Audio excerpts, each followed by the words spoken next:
गुलाब सन खिलल अहाँ के चेहरा, मौसम देखू छै सुनहरा। गुलाब सन खिलल अहाँ के चेहरा,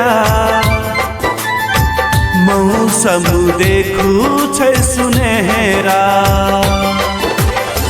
नैना से बान चला देलियै,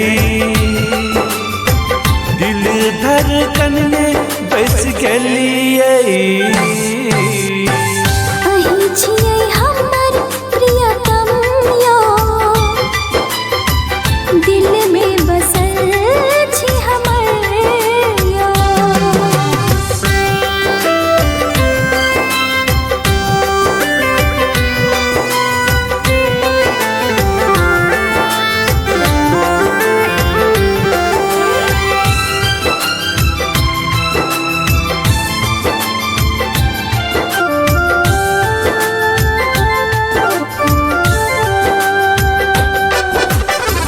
घुंघटा हटाबू कनी देखब अपन चांद के, श्रृंगार से साजल छियै सातो आसमान के।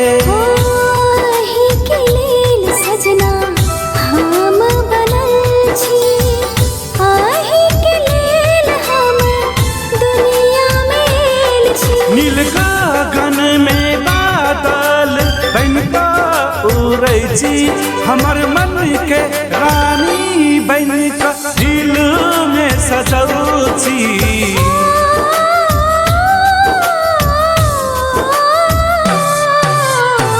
गुलाब सन खिलल अहाँ के चेहरा, मौसम देखू छै सुनहरा।